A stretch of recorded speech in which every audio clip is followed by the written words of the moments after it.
you have 11 kids with 6 different women. Mm-hmm. Every kid, their name starts with an E. Right. But you have 2 sons named Elijah. Yeah. Can you explain that? Well, one of the mothers said, "Oh, I'm gonna name my son Elijah," and the other one said they were gonna name the son Elijah too. I said, but so the whole big thing, because they were women, they realized that she gonna do it because she wanted to do it. I'm saying so both of them named one of them named Elijah Jedediah, the other named Elijah Ezekiel.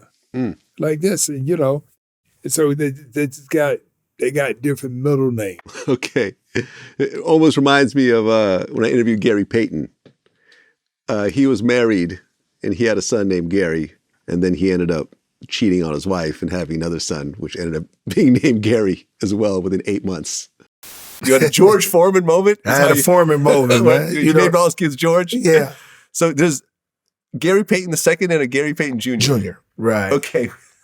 All right. So they're like, what are they, like 5 months apart? They're 5 months apart. I didn't know that part. Okay. Yeah, they're 5 months apart. So it's like, when I was dating my Gary II's mom, who I met in high school, and then when I got the NBA, I had a relationship with another lady. So happened they both had the kids in the same year. So it was like they both wanted to name him Gary. So I said, okay, cool. You could name one Gary Jr. and one Gary II. So it was one of them things where it worked out for me. I'm happy for that. I got 2 sons named after me. We can keep my name going on. So that's all I was talking about. Just keep my name going on. And just so happened one of my oldest son, Gary Jr., just had a baby. So we named him Gavin. So we still keep the GP too, GP too. So it's good though, man. It was one of the moments that I had during my time. Everybody goes through that when you get into pros, and it worked out for the best for me. So there's Gary Jr. and Gary III, who plays in the NBA. But yeah, you see this sometimes. I think Eazy-E had 2 sons named Eric, with different mothers. So yeah, I remember you said something. You said it's hard to fall down, and I kind of feel like everything is too late. When you don't have others looking out for you, everyone's taking something for themselves. Man, they were stealing. I want to pass this on to my kids. I think you're talking about the house, where they won't have to worry about the same thing. I used to be foolish, but I ain't foolish no more. Right. Did you feel like after the dust settled, any sort of bitterness or anger over the situation? No. Over everyone stealing from you like that? Well, the thing is that these are things that people do, and just sometimes you catch them, sometimes you don't. But the most important thing is that, for you to tell your kids never be that way.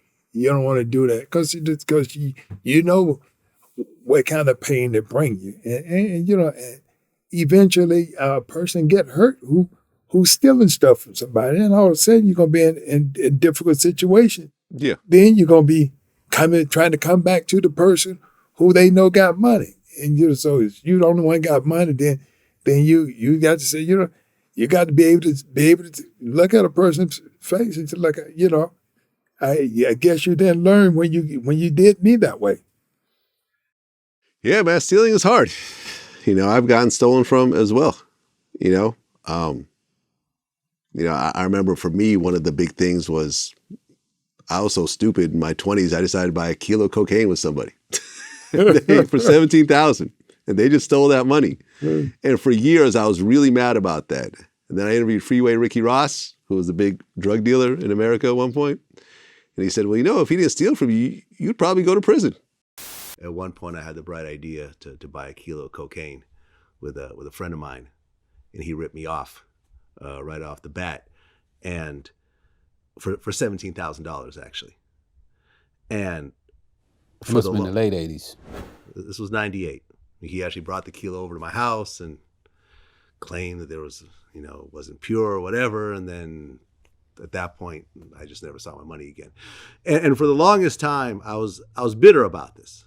And it wasn't until that interview with you when you said, had he not ripped me off, I would probably have gone to prison. And it just put the whole thing in such a perspective for me that he did you a favor. He actually did me a favor. That $17,000 kept me out of prison, which is a price that I think most people would pay. I would have paid it. Yeah.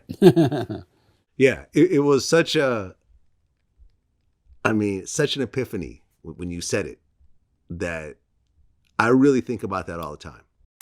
The light just went off in my head. Like, I didn't even think about it that way. And now 17,000 is nothing to me. Now, if I would have went and kept doing it, or if I would have killed him in retaliation or something, I wouldn't be here right now. You're right. So sometimes you have to look at it in perspective and say, yes, this is bad, but it could have been worse. Well, see, I already understood that, because even as people say, man, you just too laid back, you're too cool. I said, look, I know the things that I do that are right. I said, at least I'm not going to let nobody get me to do something wrong. Because that was my mom. My mom used to tell me all the time. She said, look, you got to understand now, people trying to get you out of your things that you do well. Yeah, which is boxing. Yeah, but see, I could control my emotion.